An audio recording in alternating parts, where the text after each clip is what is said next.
नमस्कार प्रिय साथियों, आपका बहुत बहुत स्वागत है आपका अपने YouTube चैनल अमृत ज्ञान में। तो साथियों, आज हम इस वीडियो के माध्यम से बात करने जा रहे हैं देवगुरु बृहस्पति की, जो कि हमारी जन्म पत्रिका में सर्वाधिक शुभ ग्रह होते हैं। कहते हैं कि देवगुरु बृहस्पति की दृष्टि में अमृत है। ये जहाँ भी देखते हैं उस भाव से संबंधित जातक के जीवन में खुशियों से जातक के जीवन को भर देते हैं। उस जातक को उस भाव से संबंधित कभी कोई समस्या आने नहीं देते। और कहा तो ये भी जाता है कि देवगुरु बृहस्पति की दृष्टि में इतना अमृत है कि ये जब भी किसी भाव को देखेंगे तो उस भाव में यदि कोई दोष भी है तो उस दोष को समाप्त करने का कार्य ये देवगुरु बृहस्पति अवश्य करते हैं। कुंडली में 100 दोषों का नाश, हजारों दोषों का नाश देवगुरु बृहस्पति अकेले करने में सक्षम होते हैं। इनको 3 दृष्टियां प्राप्त होती हैं, 5, 7 और 9। तो जब भी ये किसी भी भाव में बैठते हैं तो वहाँ से ये 5 भाव, अपने भाव को गिनते हुए 5 भाव गिनिए, 7 भाव गिनिए, 9 भाव गिनिए, उनको ये देखते हैं और उन भाव से संबंधित जातक के जीवन में यदि कष्ट हैं तो उनको दूर करते हैं। और यदि वे अच्छे भाव हैं तो उनसे संबंधित चीज़ों को बढ़ाने का कार्य करते हैं। यदि सुख, अगर किसी सुख भाव को देख रहे हैं तो वहाँ से सुखों को बढ़ाने का कार्य करते हैं। और यदि रुकावटों के घर जैसे कि अष्टम भाव यदि यहाँ देखेंगे तो यहाँ से संबंधित जो भी दिक्कतें हैं जातक के जीवन में उसको दूर करने का कार्य करते हैं। इसीलिए कहा गया है कि देवगुरु बृहस्पति की दृष्टि में अमृत होता है। देवगुरु बृहस्पति जो कि देखा जाए तो मोटापे का कारण है। आज ये एक बहुत बड़ी समस्या भी बन चुकी है वर्ल्ड वाइड। गुरु संतान के कारक हैं, गुरु विद्या के कारक हैं, गुरु जो कि आपने कितनी डिग्रियां प्राप्त की हैं जीवन में, आपकी हायर एजुकेशन आप कितनी प्राप्त करेंगे, इसके भी कारक हैं। गुरु ज्ञान के कारक हैं। तो साथियों, बिना किसी देरी किए हुए आप अपनी जन्म पत्रिका उठा लीजिए और देखिए कि आपके देवगुरु बृहस्पति किस भाव में बैठे हैं। आपकी लग्न कोई भी हो सकती है, राशि कोई भी हो सकती है, हमें उससे कोई मतलब नहीं है। हम सिर्फ बात करेंगे आज गुरु को भाव के आधार पर फलित करने की। तो प्रिय साथियों, आप अपनी जन्म पत्रिका उठा लीजिए और देखिए कि यदि आपके देवगुरु बृहस्पति प्रथम भाव यानी कि लग्न में विराजमान है तो कैसे परिणाम देखने को मिलेंगे। तो जब भी देवगुरु बृहस्पति लग्न में विराजमान होते हैं तो ऐसा व्यक्ति एक बढ़िया कंसल्टेंट होता है। किसी को सलाह देनी हो या किसी से सलाह लेनी हो तो देवगुरु बृहस्पति जिसके लग्न में विराजमान हो, इससे बेहतर सलाह कोई दे नहीं सकता। बेहतरीन सलाहकार होते हैं ये लोग। जीवन में अनुशासन इनको सबसे ज़्यादा प्रिय होता है और अनुशासन का पालन करने वाले होते हैं। और जो अनुशासन का पालन नहीं करते हैं तो ये व्यक्ति जिनके गुरु लग्न में हो, ये व्यक्ति अनुशासनहीन लोगों से दूरी बनाकर रखते हैं। ऐसे लोगों को अपने जीवन में बिल्कुल भी पसंद नहीं करते। यदि इनको किसी चीज़ का अगर नशा होता है तो वो होता है अपने कार्य का। ये बिल्कुल स्पष्टवादी होते हैं, जो इनके दिल में होता है वही इनकी जुबां पर होता है। स्वाभिमान से भी ये कभी भी समझौता जीवन में नहीं करते। 30 वर्ष की आयु के बाद इनको मोटापे का सामना करना पड़ जाता है। लग्न में बैठ करके देवगुरु बृहस्पति आपको संतान में पुत्र के कारक भी बन जाते हैं। आपके पुत्र संतान होगी और उसमें भी पुत्र के प्रदाता देवगुरु बृहस्पति यहाँ से बनते हैं। सप्तम दृष्टि डालकर आपके विवाह को एक रसपूर्ण और एक अच्छा वैवाहिक जीवन देने का कार्य करते हैं। और नवम भाव में दृष्टिपात करके ये आपको आपके भाग्य को प्रबल करते हैं, आपकी धर्म कर्म में रुचि को बढ़ाते हैं और आपको भाग्य द्वारा धन की प्राप्ति कराने का कार्य करते हैं। अब बात करते हैं कि देवगुरु बृहस्पति जब भी द्वितीय भाव में विराजमान होंगे तो कैसा परिणाम देखने को मिलेगा। तो द्वितीय भाव किस चीज़ का है? धन, कुटुंब और वाणी का। यदि यहाँ देवगुरु बृहस्पति विराजमान हो जाएं तो ऐसा व्यक्ति बहुत ही अट्रैक्टिव पर्सनैलिटी का होता है। उसकी जो बाहरी शारीरिक सुंदरता है वह तो बेहतरीन होती ही है, साथ में उसकी आंतरिक सुंदरता अर्थात विचार भी महत्वपूर्ण होते हैं। साथ ही उसका जो अपनी वाणी है वह भी बहुत मधुर होती है। शादी के बाद इनको भी मोटापे का शिकार होते हुए देखा जाता है। यह अपने बलबूते पर अकूत संपत्ति अर्जित करते हैं, वेल्थ क्रिएट करते हैं, और इनकी जो संतान होती है उन पर भी इनके द्वारा हेरिडिटी में मोटापा जरूर पहुंचता है। अब बात यदि की जाए कि देवगुरु बृहस्पति यदि तृतीय भाव में विराजमान हो जाएं तो कैसा परिणाम देखने को मिलेगा। तो तीसरा भाव होता है पराक्रम का भाव, छोटे भाई बहनों का भाव। तो जब भी देवगुरु बृहस्पति तृतीय भाव में विराजमान होंगे तो ऐसा व्यक्ति जो होता है वो अंतर्मुखी होता है। वह ना तो किसी से आसानी से बोलता है, ना किसी के ज़्यादा साथ रहता है, ना ज़्यादा किसी से घुलता मिलता है। ज़्यादा बातचीत करना उसको पसंद नहीं होता। ज़्यादातर समय वह अपना अध्ययन में बिताना पसंद करता है। विद्या प्राप्ति के लिए हो सकता है उसको कुछ समय के लिए स्कूल या कॉलेज के दौरान अपनी माता से दूर रहना पड़े। आगे चल कर के ये धर्म कर्म में ज़्यादा रुचि लेते हैं और आध्यात्मिक ऊंचाइयों पर भी पहुंचते हैं। अब यदि बात की जाए देवगुरु बृहस्पति यदि चतुर्थ भाव में विराजमान हो तो कैसा परिणाम देखने को मिलेगा। तो जब भी देवगुरु बृहस्पति चतुर्थ भाव में विराजमान होते हैं तो यहाँ बैठे हुए गुरु जातक को कुछ ज़रूरत से ज़्यादा कामुक बना देते हैं। कई बार तो यह भी देखा जाता है कि ये लोग गलत संगत में पड़ जाते हैं।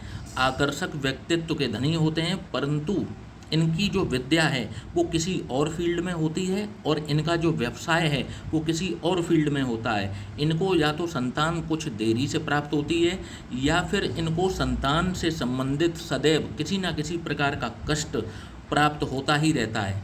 अब यदि बात की जाए देवगुरु बृहस्पति पंचम भाव में विराजमान हो तो कैसा परिणाम देखने को मिलेगा। तो जब भी देवगुरु बृहस्पति पंचम भाव में विराजमान होते हैं तो पंचम भाव जो कि विद्या का भाव है, संतान का भाव है, जब भी देवगुरु बृहस्पति यहाँ विराजमान होंगे तो ऐसे व्यक्ति को धर्म में ज़रूरत से ज़्यादा रुचि होती है। इनका जो कैरियर है वो ऐसी फील्ड में होता है जहाँ इनका कार्य है जो होता है वो किसी को सलाह देना होता है। इनकी आजीविका जो चलती है वो सलाह देने के कार्य से ही चलती है। प्रसिद्धि का योग यहाँ पर बैठ कर के देवगुरु बृहस्पति इनके लिए बनाते हैं।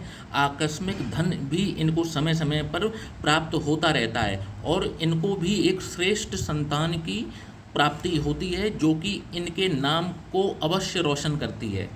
अब यदि देवगुरु बृहस्पति छठवें भाव में विराजमान हो जाएं तो कैसा परिणाम देखने को मिलेगा।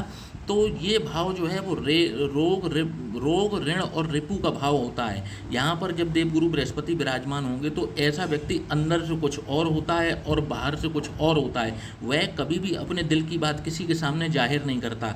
बहुत अच्छा सलाहकार होता है परंतु यदि उनकी सलाह किसी को माननी हो तो उनकी सलाह पर अपना दिमाग भी जरूर लगा लें, क्योंकि उनकी सलाह ये व्यक्ति दूरदर्शी तो होते हैं परंतु ऐसा देखा जाता है कि इनकी सलाह से आदमी का कुछ अनित भी हो सकता है। तो साथियों जब भी देवगुरु बृहस्पति रोग रिपु और ऋण के भाव में विराजमान होंगे तो कहते हैं कि ऐसा व्यक्ति जो है वो अच्छा सलाहकार जरूर होता है परंतु ऐसे व्यक्ति की सलाह मानने से पहले आप अपना दिमाग लगा कर ही इनकी सलाह माने। ये आजकल नहीं बल्कि 10 वर्ष बाद की भी प्लानिंग करके पहले से सुनिश्चित हो जाते हैं। शारीरिक गठन जो इनका होता है वो दुबला होता है, छरहरा होता है। संतान पर ये खर्च बहुत ज़्यादा करते हैं। इनकी जितनी क्षमता होती है उससे भी अधिक ये खर्चा संतान पर करते हैं।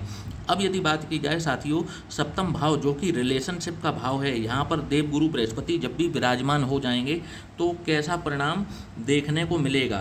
तो जब भी यहाँ पर देवगुरु बृहस्पति होंगे तो ऐसे व्यक्ति का जो भाग्य उदय है वो विवाह के पश्चात अवश्य होता है और यदि ठीक से कुंडली मिला करके विवाह करें तो इनका दाम्पत्य जीवन भी सुखमय और सफल रहता है।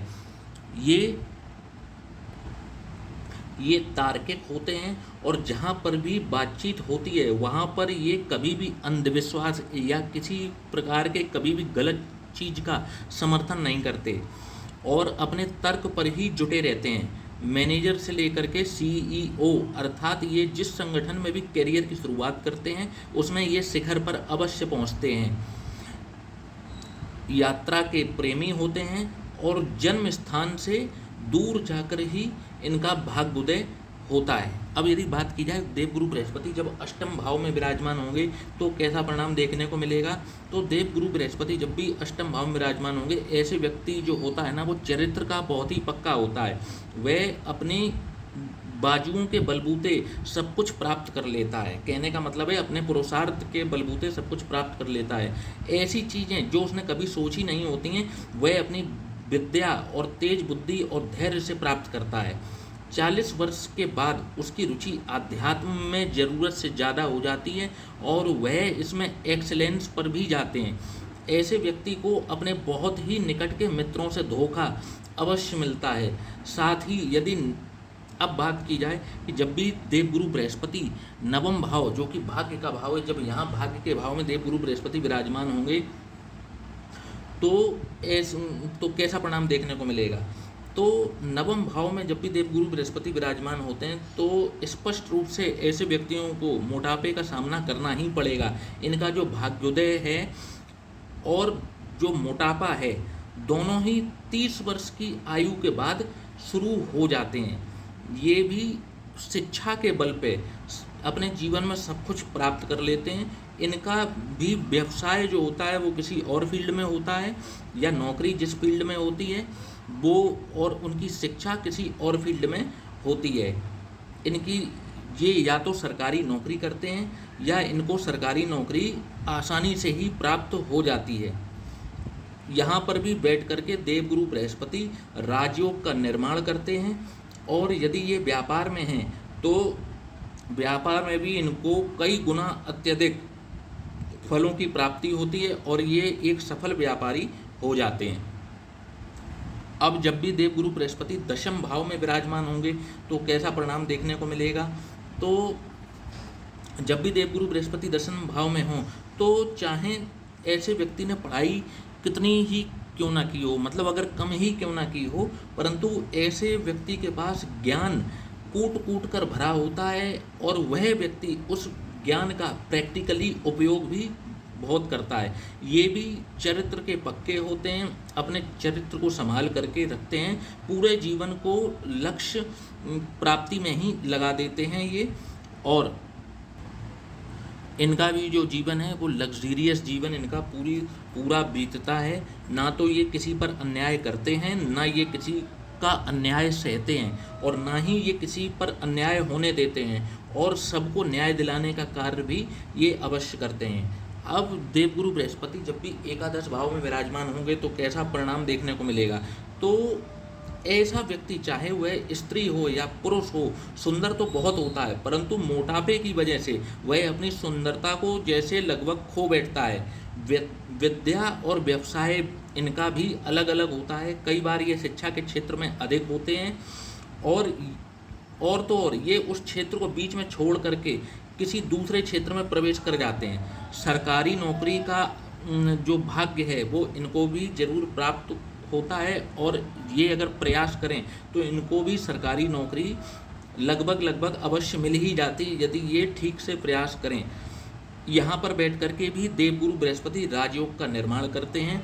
विद्या से, संतान से हमेशा सर्व सुख की इनको प्राप्ति होती रहती है जीवन भर। शादी के पश्चात इनके भी एक्स्ट्रा मैरिटल अफेयर के योग स्पष्ट रूप से यहाँ पर देवगुरु बृहस्पति बनाते हैं। साथियों, बात की जाए द्वादश भाव की, जब भी देवगुरु बृहस्पति द्वादश भाव में विराजमान होंगे तो ऐसा व्यक्ति आलस्य के कारण उसको अपने लक्ष्य को पाने में बहुत कठिनाई होती है, क्योंकि उसमें आलस्य जो है वो कूट कूट कर भरा होता है और कई बार ये महत्वपूर्ण अवसर भी खो देते हैं अपने आलस्य के कारण। बातचीत कम करते हैं, मृदुभाषी होते हैं और ऐसे व्यक्ति को तो देवगुरु बृहस्पति यहाँ पर द्वादश भाव में बैठ करके व्यक्ति को कुछ ज़रूरत से ज़्यादा कंजूस भी बनाते हैं। मृदुभाषी होता है ऐसा व्यक्ति, बातचीत कुछ कम करता है, आलसी गजब का होता है और अपने आप में खोया रहता है। इनको भी लिखने पढ़ने का शौक़ होता है और किसी न किसी प्रकार का पर्टिकुलर साहित्य ये पढ़ते भी हैं और स्वयं लिखते भी हैं, यात्रा के शौकीन भी होते हैं ये। तो अब आज हमने जाना देवगुरु बृहस्पति का कुंडली के 12 भावों में कैसा फलादेश रहता है। यदि साथियों आपको ये वीडियो पसंद आया हो तो लाइक और चैनल को सब्सक्राइब करना ना भूलिएगा। जय श्री राम।